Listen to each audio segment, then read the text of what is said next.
It's almost Scorpio sun. But guess who beat sun? Venus. Venus is 0 Scorpio today. Can you see that? Be afraid. Be afraid of stalker women. You should be afraid too, because they'll fuck with all your shit. Scorpio women are some of the scariest women out there.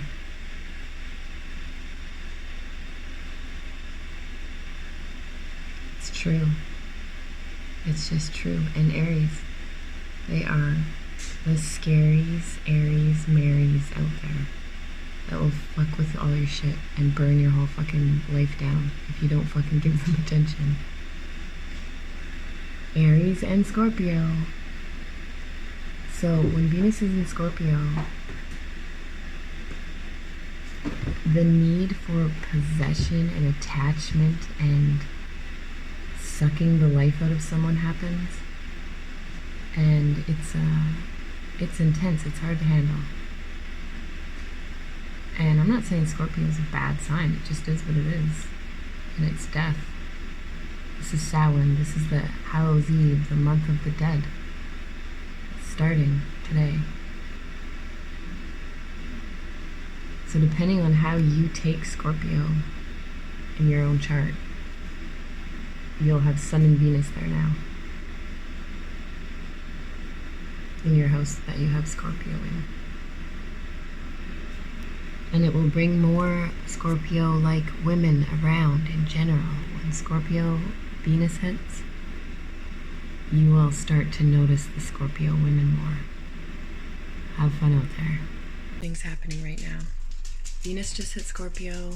The Sun is about to hit Scorpio today. And that is Samhain. That is the month of the dead.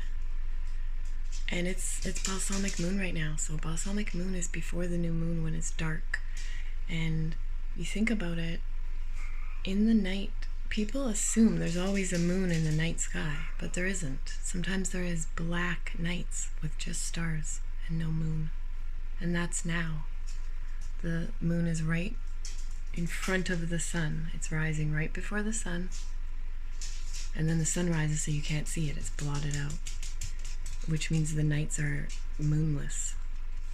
And what does that mean? I don't know. What do you guys think that means? I like to think of interpretations for things because that's all astrology is. It's interpreting your surroundings.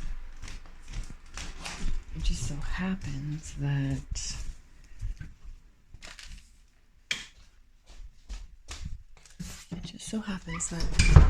people somewhere at some point started interpreting them and giving them meaning.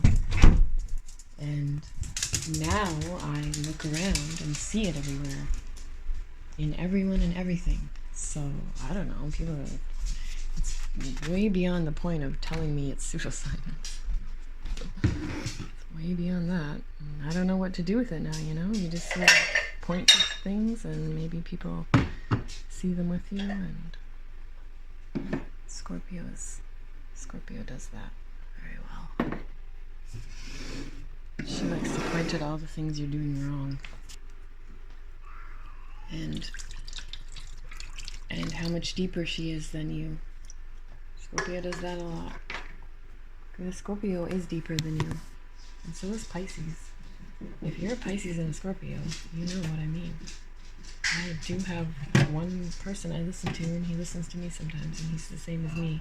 Pisces moon. Pisces sun, Scorpio moon.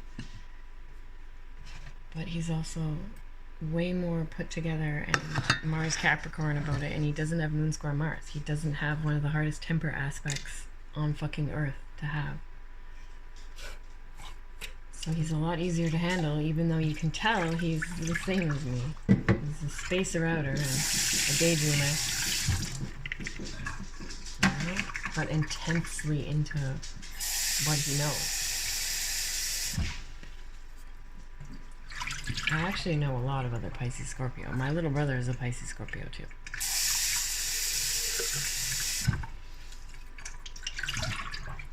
I don't think people, Like, people don't get the depth of it because they don't know it, right? And that's all. And I know that, and I'm fine with that. It's just, I'm still going to be me and be passionate about it and try to get people to look at it and make jokes about how people are so dumb and they don't care, and they talk about, and they go to all these groups and fucking talk about know thyself. Know thyself. What does that even mean?